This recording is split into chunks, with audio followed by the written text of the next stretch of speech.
अवधूत चिंतन श्री गुरुदेव दत्त. श्री स्वामी समर्थ. तुम्हा सर्वांचं आपल्या चॅनलमध्ये खूप खूप मनापासून स्वागत. अधिक महिना आता उत्तरार्धात आलेला आहे. काही दिवसांसाठीच अधिक महिना असणार आहे. काही ठिकाणी बरेच कामं झाले आहेत, काही ठिकाणी काही कामं करायची आहेत. अधिक महिना, ज्याला पुरुषोत्तम मास, मलमास किंवा धोंड्याचा महिना आपण या विविध नावांनी ओळखल्या जातो. अधिकम अधिकस्य, ह्या महिन्यात जेवढं जास्त तुम्ही कर्मफळ कराल तेवढं जास्त तुम्हाला त्याचं चांगलं पुण्यफळ मिळतं असं म्हटलं गेलं आहे. आणि अगदी एवढी जरी सेवा केली तरी 100 पटीने त्याचं फळ आपल्याला मिळत असतं. मग आता बऱ्याच घरात सत्यनारायण करून झालं असेल, काही घरात कुळदेवीची सेवा करून झाली असेल, किंवा काही ठिकाणी कुळदेवीच्या मूळ पीठावर जाऊन देवीचं मानपान करून झाला असेल, काही ठिकाणी सत्यनारायण झालं असेल, काही ठिकाणी भगवान विष्णूंची अखंड सेवा चालू असेल. प्रत्येक जण आपापल्या परीने संसारिक अडचणीत, संसारिक जबाबदाऱ्या पार पडून सेवा करत असतात आणि अर्थात परमेश्वर त्या सेवा करून घेत असतो आपल्याकडनं. ही सेवा करून ना खूप आनंद मिळतो आपल्याला. भारी वाटतं की आज माझ्याकडनं एवढी सेवा घडली. भले आपण किती पण अडचणीत असो किंवा कितीही विचारात असो, जेव्हा अशा मनासारख्या गोष्टी घडतात आणि ज्याला मनात आपल्याला आनंद मिळतो, अशा जेव्हा गोष्टी घडताना तेव्हा खूप प्रसन्न वाटतं. बऱ्याच घरात विष्णूच्या सेवा चालू असेल किंवा होणार असेल, कारण अजूनही म्हटलं तरी पण 10-12 दिवस बाकी आहे. पण काही कामं आहे किंवा काही गोष्टी आहे ज्या करणं खरंच महत्त्वाचं आहे, तरच कदाचित ह्या संपूर्ण अधिक महिन्याचं पुण्य आपल्याला मिळेल. आता आपण सेवा तर करत असतो, पण अधिक महिना हा दानासाठीही ओळखला जातो.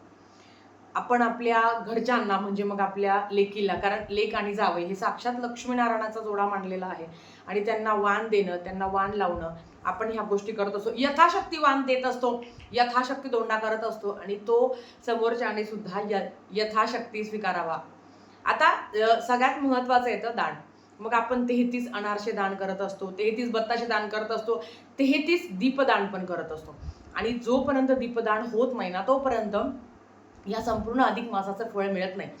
काही ठिकाणी, काही घरात खूप छान परंपरा आहे की 33 देवांना जाऊन दीपदान आपण करत असतो. पण आता हे 33 देव कोणते, तर बघा, लक्षात घ्या, आपल्या यथाशक्तीने. आता समजा मी रामाच्या मंदिरात गेली, मी कृष्णाच्या, कारण अर्थात भगवान विष्णूंच्या अंमलाखाली हा महिना येतो. मग बरेच लोक रामाला किंवा कृष्णाला वाण देत असतात, म्हणजे ज्याला आपण वाण देणं म्हणता, तांब्याचा दिवा दान करत असतात. मग काही लोक ना 33 देवांना दीपदान करत असतात, तर काही लोक 33 वाती बनवून एकाच देवाला दीपदान करत असतात. आता हे सगळं तुमच्यावर आहे. तुम्ही ज्या देवाला मानता तिथे जाऊन तुम्हाला दीपदान करायचं असतं. आता हे दीपदान कसं करायचं असतं ते तुम्हाला सांगते. दीपदान करत असताना ह्या महिन्यात ना, अधिक महिन्यात तांबूल दान करणं ही खूप महत्वाचं आहे. जोपर्यंत तुमच्याकडनं तांबूल दान होत नाही ना, तोपर्यंत अधिक महिन्याचं फळ मिळत नाही असं म्हणतात. आता तांबूल म्हणजेच काय? विडाचं पान माहिती ना, तांबूल सगळ्यांना माहिती असेल. आपल्याकडे जर लेक आणि जावई जेवायला येणार असेल तर त्यांना तांबूल द्यावा. आता तांबूल म्हणजे खरं तर काय असतं ना, आपण जेव्हा माहूरला जातो तेव्हा सगळं पानाचा एक खट्टी साठा असतो आणि तो कुटला जातो आणि त्याचं दान केलं जातं. मग आता तुम्ही तुमच्या घरातल्या घरात तुम्ही तांबूल करू शकता, किंवा जे पानवाले काका आहेत त्यांना जाऊन सांगायचं की मला तुम्ही तांबूल बनवून द्या. मग आता हे तांबूल तुम्ही दान करू शकता. तुम्ही कुठल्याही मंदिरात जाऊन तुम्ही दान करू शकता. आता मी तर माहूरलाच गेली होती, मग ते माहूरलाच तो एक तांबूल दान झाला, आणि अर्थात ते आपल्याला त्याचा प्रसाद पण देतात. तांबूल दान करणं खूप महत्वाचं आहे. या महिन्यात ना शुद्ध गाईचं तूप दान करणं खूप महत्वाचं आहे. गोदान खूप महत्वाचं आहे. आता गोदान तर आपण करू शकत नाही, पण हो, गाईची मूर्ती, मग ती तांब्याची असो, भरीव चांगली व्यवस्थित, ती तुम्ही गुरुजींना आवर्जून दान करू शकता.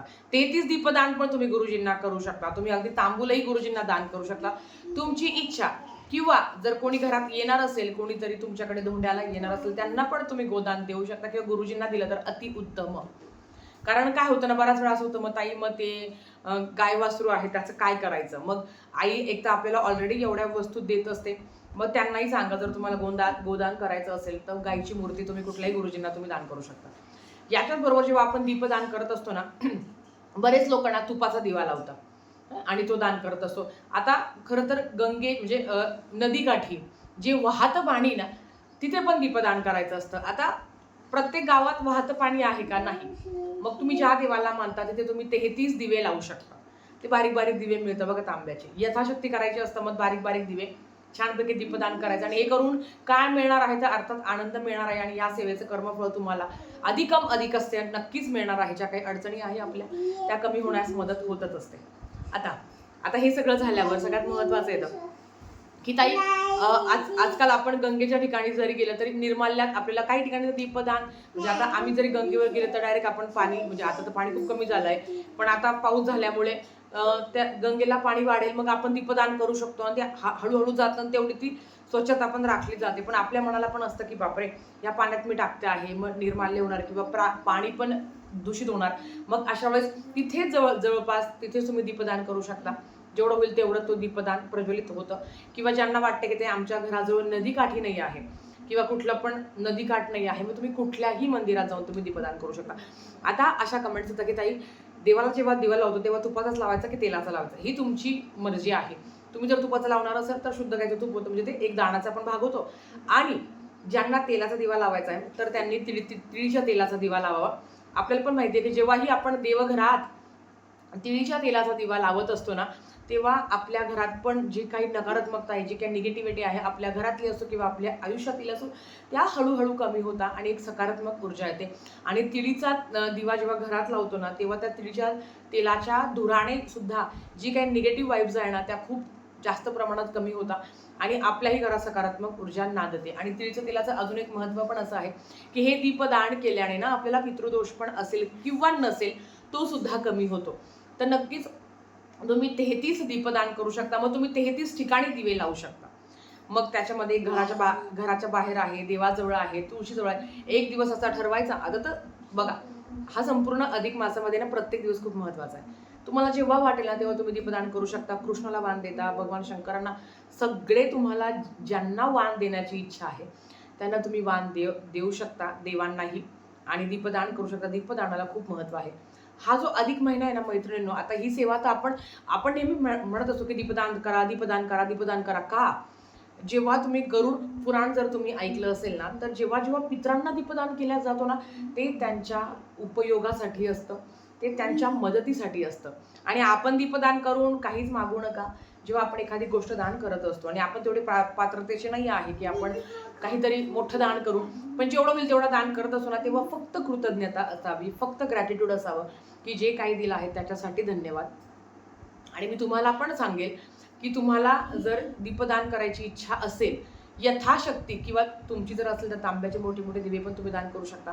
आता म्हणाल ताई मग आम्ही पंत्या दान करू का, म्हणजे पंतीमध्ये नाही, ते तांब्याचं ते बारीक बारीक येतं बघा, ते 20 रुपयाला 12 की 40 रुपयाला 12 दिवे, अगदी बारीक आहे, तेही तुम्ही दान करू शकता. हरकत नाही. आपण यथाशक्ती करतो ना, ते खूप महत्वाचं आहे.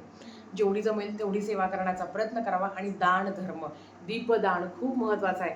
कारण हा जो महिना आहे ना मैत्रिणींनो, तर हा 33 महिन्यांनीच आहे.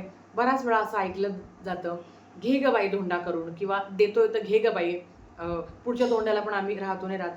तर असं नाहीये, प्रत्येकाला चांगलं आयुष्य मिळावं, पण आपल्याला पण, म्हणजे पुढच्या धोंड्याला आपण पण आपलं पण काही सांगू शकत नाही.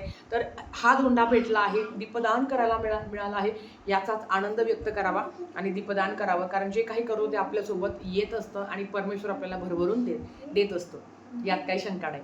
तर आजच्यासाठी फक्त इतकं झालेली सेवा. स्वामींच्या चरणी मी रुजू करते आणि आजचा व्हिडिओ इथेच थांबवते. आवडला असेल तर लाईक, शेअर, सबस्क्राईब करा. व्हिडिओ परत अशाच